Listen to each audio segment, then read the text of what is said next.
Welcome back to the Journey Home. Our guests tonight are Drake and Crystal McAllister, former Pentecostal Foursquare Gospel pastors, pastoral team.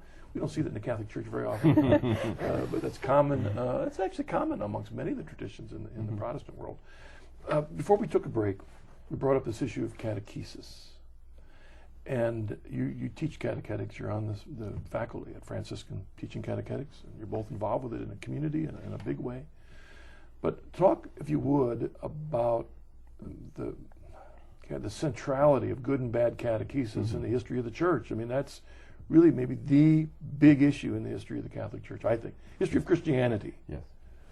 Yes, absolutely. And to start with the word, catechesis, as some often say, why do Catholics use these difficult words? Why don't they just say teaching or something simple? And I tell them, well, it's an old church. It's been around a long time, and that's actually the Greek word that Paul used, and you find it right in Scripture, catechetics. And so it simply means to teach, and to teach the faith. But it's very true. In fact, when we just look at our modern era, much of the Second Vatican Council, so yes, I teach catechetics, and we go through, in one of my courses, the opening speech of Pope John the 23rd to the Council. It's a fantastic speech.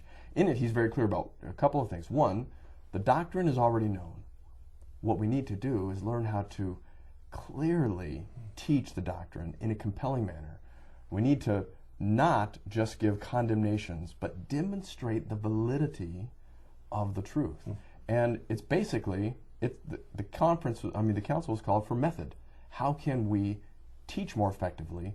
Because the truth is there, but the truth doesn't apply itself. How do we teach it in a way that people actually not only understand the content, but it comes to fruition in a conversion of heart? And so much of the post-council, 60s, 70s, 80s, there was a lot of effort to do that, but what happened was the content of the faith was diminished in favor of just practice. Let's have more experiential. Catholics weren't known for being the most experiential folks. Baltimore Catechism, memorize. So they tried to add more experience in, but much of the content went by the wayside.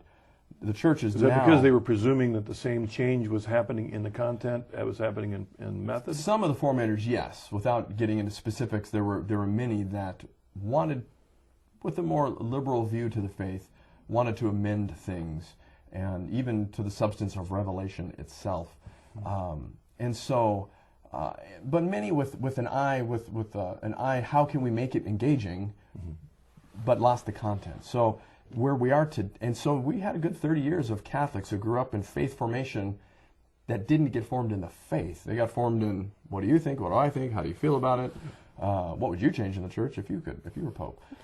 And so now, thankfully, the U.S. bishops have just been doing a fantastic job of content oversight, from textbooks to guidelines. And then as well, there's been just a good decade of good materials and teaching, but all of it comes down to it's the why. Why do we do this? It's Jesus Christ. We are Christians. That's one of the things I like to tell my students. You don't say Catholic or Christian or Catholic. We are Christians. Catholics are Christians, and we exist to follow Christ, to serve Christ. And so the role of catechesis is that very thing. One of the paragraphs that we drill into our students at the university is from a document from Pope John Paul II called Catechesi Tradendae, or On Catechesis in Our Time. And it's the 5th paragraph, right in the beginning, that says, the definitive aim of catechesis is intimacy and union with Jesus Christ.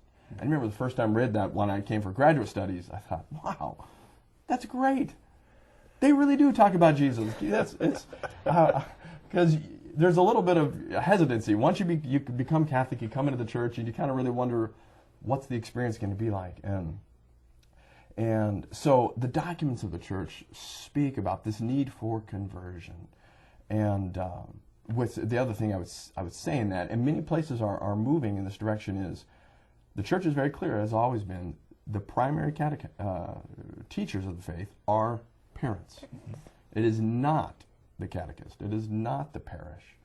It is parents. And when parents make any effort, just any effort, it is it has an exponential impact in the lives of children. So we started homeschooling. We moved to Steubenville. So my wife got to be a regular daily formator in addition to the stuff that Dad would get to do. And so there's many parishes that are moving to family-based catechesis. We have a friend in Steubenville. The parish he was at, they moved to family catechesis. If you bring your kids for formation, the parents have to come. Parents don't come, nobody comes. Reach the parents, you reach the whole family.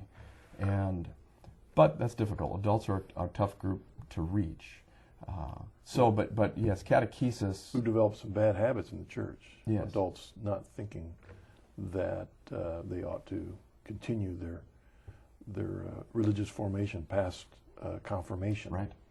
Yeah, Yes. I mean, something that we were talking about on the way down here today, that I encountered since becoming Catholic is the whole idea of spiritual direction. I had never even heard of such a thing before, and then to know that there are people who offer that. And, so one of the blessings that I've been able to receive is having a spiritual director and being able to go and work through my faith. And so not just daily masses and Sunday masses and that type of thing, but having someone individually just walk me through the parts that I'm wanting to go deeper in, the areas that I have struggled with and things, and really taking me further down the road.